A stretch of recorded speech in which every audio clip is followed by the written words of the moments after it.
10th Hindi medium का समझ लेते हैं, क्लास 10th हिंदी मीडियम।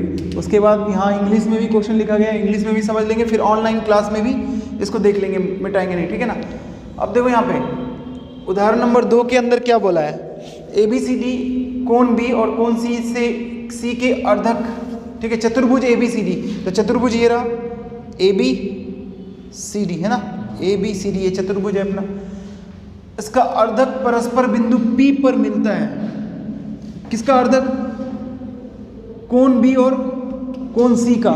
तो कोण B का अर्धक क्या होगा? PB, और कोण C का अर्धक क्या होगा? PC। अर्धक इसको बोलेंगे जो आधा आधा कर दे, कोण को बांट दे, वो कोण का अर्धक कहलाता है। तो कोण B का अर्धक कौन है? PB, और कोण C का अर्धक कौन है? PC।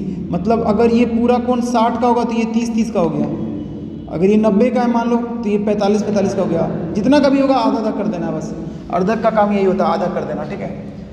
तो हमें सिद्ध करना है कि बिंदु P के जो सम्मुख में भुजा है, बिंदु P के सम्मुख में कौन कौन सी भुजा है? तो AD भी है, BC भी है, AB भी है, CD भी है। लेकिन यहाँ पे कौन सी भुजा के बारे में बात हो रहा है? AB और CD, ये दो भुजा, ठीक है। इससे P बिंदु की दूरी समदूरस्थ है। तो समदूरस्थ मतलब समान दूरी है, मतलब P बिंदु इन दोनों भुजा से समान दूरी पे है। मतलब AB से P की दूरी और CD से P की दूरी, तो AB से P की दूरी क्या है? PM, और CD से P की दूरी PN है। इन दोनों को बराबर सिद्ध करना है, यही हमें करना है। तो सबसे पहले लिखेंगे दिया है, ठीक है, दिया है। तो दिया हुआ में क्या लिखेंगे? जो दिया हुआ वो लिखेंगे कि ABCD एक चतुर्भुज है, ठीक है। ABCD एक चतुर्भुज है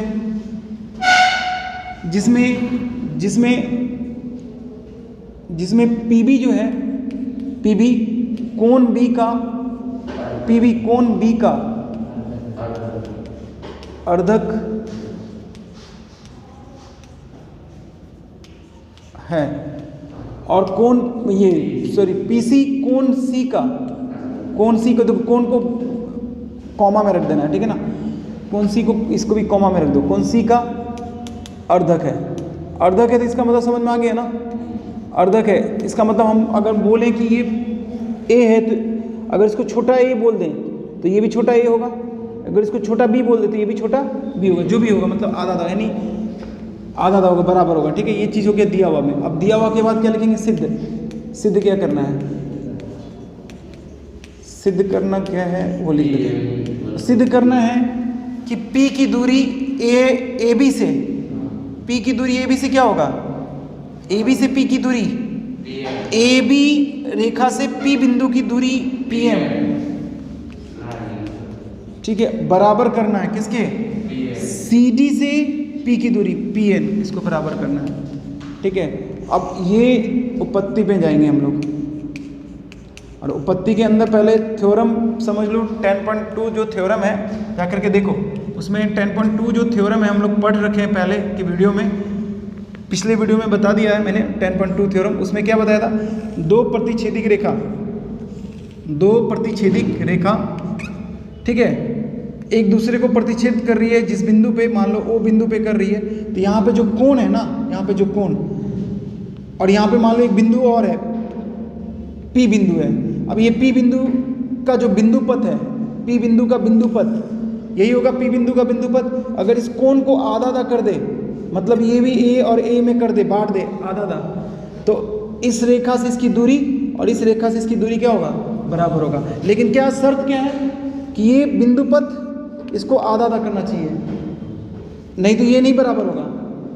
समझ में? कहीं पर भी तुम, जरूरी नहीं है किताब के अंदर, तुम मान लो रोड पे गए, रोड पे दो रेखा खींच दिए और एक ऐसे करके बिंदुपथ बना दिए, और यदि ये कोण को आधा आधा कर रहा है तो इस रेखा से इसकी दूरी और इस रेखा से इसकी दूरी क्या होगी? इस बिंदु की, मतलब इस पे आने वाला कोई भी बिंदु, जरूरी नहीं है कि सिर्फ P बिंदु, इस पे यहाँ पर भी कोई बिंदु है ना, तो इससे इसकी दूरी बराबर होगी। समझ में? यहाँ पर भी कोई बिंदु है तो इससे इसकी दूरी बराबर होगी, मतलब ये दूरी बराबर होगी। लेकिन शर्त क्या है? कि ये रेखा, यानी इस जो बिंदुपथ होगा, इन बिंदुओं का बिंदुपथ होगा ना, जो भी यहाँ पे बिंदु है, इसको क्या बोलेंगे? बिंदुपथ। किसका? इन बिंदुओं का, मान लो ये P है, Q है, R है, इसका क्या हो जाएगा, बिंदु पद हो जाएगा। ठीक है, तो ये शर्त क्या है कि ये आधा आधा होना चाहिए। अगर कोण आधा आधा हो गया तो दूरी क्या होगा, ये दूरी बराबर, उसी तरह ये दूरी और ये दूरी बराबर, ये दूरी और ये दूरी बराबर। शर्त इसमें यही होना चाहिए। ठीक है, तो ये चीज़ यहाँ पे, ये परमें हम लोग 10.2 में पढ़े हैं। एक बार वीडियो को रोक करके जा करके 10.2 परमें पढ़ लो। ठीक है, फिर समझ में आ जाएगा ये वाला क्वेश्चन अच्छे से। ठीक है, तो 10.2 परमें पढ़ लिए होगे। ठीक है, वीडियो को पॉज करके अब हम लोग करते हैं क्वेश्चन, इसको सॉल्व। उपपत्ति, अब उपपत्ति में क्या करेंगे कि देखो, अब जो परमें पढ़े हैं उसको यहाँ पे लगाएंगे, जो परमें पढ़े हैं ना उसको यहाँ पे लगाएंगे, तो प्रतिच्छेदिक रेखा खोजेंगे। परमें में प्रतिच्छेदिक रेखा ना, वही खोजेंगे। तो देखो AB और BC क्या है, प्रतिच्छेदिक रेखा। तो यहाँ लिखेंगे ना, यहाँ पे हम लोग कौन सा परमें लगा रहे हैं वो लिख देते हैं। परमें हम लोग लगा रहे हैं 10.2 से। ठीक है, तो परमें 10.2 से यहाँ पे पहले सबसे पहले लिखो प्रतिच्छेदिक रेखा ढूंढो। AB एवं BC क्या है, 2 प्रतिच्छेदिक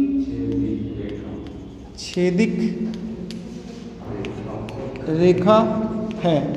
अब ये दोनों प्रतिच्छेदिक रेखा है, तो प्रतिच्छेदिक रेखा पे कौन सा बन रहा है, B। प्रतिच्छेदिक रेखा है, इस पे कोण क्या है, यही है ना। ये आधा आधा कौन कर रहा है, ये रेखा कर रही है, ये रेखा, इस रेखा का नाम क्या है, PB।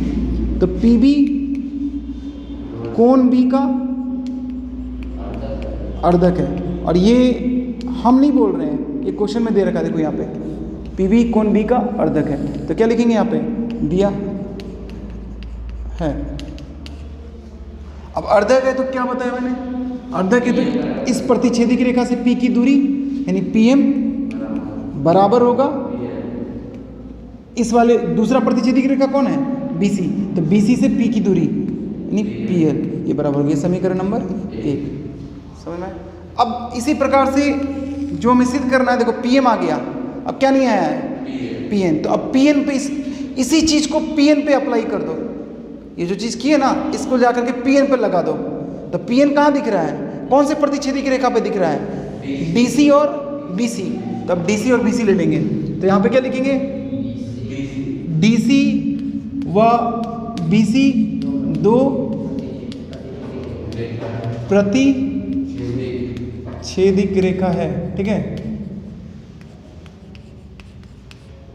अब दोनों प्रतिच्छेदिक रेखा है। 10.2 में और क्या चाहिए था, प्रतिच्छेदिक रेखा के अलावा और क्या चाहिए, कोण का अर्धक चाहिए ना, कोण का अर्धक ये चाहिए ना। तो अब देखो बच कौन सा गया, ये बचा हुआ है ना, इसको लिख देंगे यहाँ पे PC कोण C का अर्धक है। ये कौन बोल रहा, हम बोल रहे हैं क्या, ये क्वेश्चन में दिया हुआ है ना। तो यहाँ क्या लिखेंगे बगल में, दिया है। अब जब ये दिया है तब अब ये दोनों चीज दिया हुआ है, तो ये दोनों चीज दिया है तो कौन सा पर में लग जाएगा, 10.2। 10.2 में क्या करता है कि अगर ये चीज है तो दूरी, ये दूरी और ये दूरी बराबर होगा। प्रतिच्छेदिक रेखा से उन प्रतिच्छेदिक रेखा से P की दूरी बराबर होगी। तो अब बताओ BC से P की दूरी, BC से P की दूरी PL, और DC से P की दूरी PN बराबर है। ठीक है, तो इसको समीकरण नंबर 2 दे दो। अब देखो तो समीकरण नंबर 1 PM किसके बराबर है, PL के, और समीकरण नंबर 2 में PN किसके बराबर है, PL के, अर्थात PN और PM क्या हो गया, बराबर हो गया। तो समीकरण 1 व समीकरण 2 से ये सिद्ध होता है कि PM बराबर है PN के। यहाँ लिख देंगे HPN प्रूफ। समझ में आ गया, ये तरीका है करने का। ठीक है, अब इंग्लिश मीडियम वाले को बता देते हैं, हो गया आज का क्लास हिंदी का।